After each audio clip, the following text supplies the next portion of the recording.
Hello students, good afternoon. Welcome back to IDVN memorial classes. ठीक है, आज हम पढ़ेंगे derivative of some trigonometric functions. तो कल हमने एक इनमें से जो फिक्स ट्रिगोनोमेट्रिक फंक्शन है that is F X equal to sine X, cos X, tan X, cot X, sec X and cosec X. So इसमें से साइन एक्स की डेरिवेटिव हमने कल की क्लासेस में डिराइव कर चुके हैं। नाउ अब हम देखते हैं इन सबको बारी बारी से, ये सारे के सारे एज ए थ्योरम यूज होंगे। ठीक है, ये रिजल्ट हम डिराइव कर लेते हैं, देख लेते हैं कि इनका डेरिवेटिव क्या होता है। उसके बाद इन रिजल्ट्स को डायरेक्टली थ्योरम की तरह यूज करेंगे जब हम बाकी फंक्शंस के डेरिवेटिव निकालेंगे। ठीक है, तो लेट अस सी। पहला क्या है, साइन का हम छोड़ देते हैं क्योंकि ऑलरेडी हमने कल की क्लास में इसे बता चुका है। अब करते हैं second, that is solution of second part, that is fx equal to cos x। This is our function. So इसका डेरिवेटिव क्या होगा, hence f dash x will be equal to F X plus H minus F X by H limit H approaches to 0। ठीक है, ये definition है derivative का। Now इसमें जब हम वैल्यू पुट करेंगे तो ये क्या हो जाएगा, cos F x cos x है तो एफ एक्स प्लस एच क्या होगा, cos x plus H. So this is cos x plus H minus cos x by H, और ये लिमिट एच अप्रोचेज टू 0। ठीक है, अब यहां पर जो रिजल्ट हमें मिला वो क्या है, किस पैटर्न में है, that is equal to cos x minus cos y. So already हम ये जानते हैं, क्या जानते हैं, सिंस वी नो क्या हम जानते हैं, cos x minus cos y क्या होता है, this is minus 2 sine x plus y by 2 into sine x minus y by 2। ठीक है, इस फॉर्मूले को यूज करेंगे इसे सॉल्व करने के लिए, यानी ये cos x minus cos y, यहाँ x की जगह x प्लस h है और y की जगह x है, तो इसकी वैल्यू क्या हो जाएगी, that will be equal to limit h approaches to 0।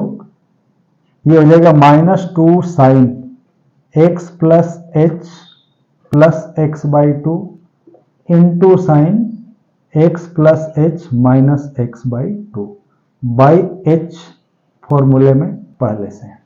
ठीक है, अब हम क्या करेंगे, इसको फर्दर आगे ले चलेंगे, तो ये क्या हो जाएगा, लिमिट h अप्रोचेज टू 0, ये माइनस 2 साइन ये 2x plus h by 2 into यहाँ x और x कैंसिल हो जाएगा तो sine h by 2 by h है।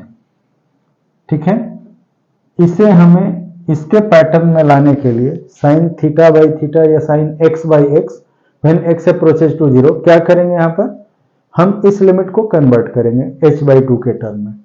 तो इसे h बाई 2 के टर्म में करने के लिए क्या होगा, इसको हम 2 से मल्टीप्लाई और डिवाइड कर देंगे, तो ये h बाई 2 के पैटर्न में आ गया। यहाँ पर ये जो h था ये 2 से मल्टीप्लाई और डिवाइड होने के बाद इसकी वैल्यू h ही रहेगी, बट उससे जो फायदा होगा हमें वो ये होगा कि, वेट कर लो थोड़ा। ठीक है, तो ये इससे कट जाएगा। अब कटने के बाद क्या होगा, अब ये किस पैटर्न में आ जाएगा, that is equal to limit h approaches to 0 minus sine, अब ये डिवाइड होके x प्लस h बाई 2 हो जाएगा into sine h by 2 by h by 2। ठीक है, और यहां हम लिमिट भी चेंज कर लेंगे, when h approaches to 0 h by 2 will also approach to 0। So यहाँ चेंज ऑफ लिमिट वाला फॉर्मूला हमने अप्लाई कर दिया।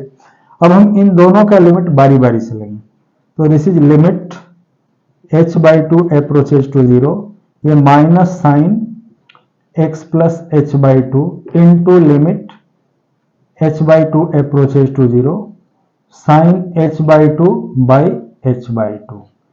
अब देखो यहाँ जहां जहां h बाई 2 है इसकी वैल्यू पुट करेंगे, तो इसके लिए तो फॉर्मूला है हमारे पास कि sine x by x when x approaches to 0 equal to 1, तो ये पार्ट 1 हो जाएगा, बट इसकी वैल्यू क्या हो जाएगी, माइनस साइन x प्लस 0। सो अब इसको हम कैसे लिखेंगे, वैल्यू पुट करने के बाद minus sine x plus 0 into उसका लिमिट 1 हो जाएगा। So this is equal to minus sine x। ठीक है, hence when fx equal to cos x हो देन f डैश x क्या होगा, यानी derivative of cos x equal to minus sine x। This will be use as a theorem और this result will be use as a formula for finding the derivative of other trigonometric function. ठीक है, सो इसे note करो। अगले class में हम दूसरे को बता रहे हैं tan x का डेरिवेटिव कैसे लेना। Okay, thank you.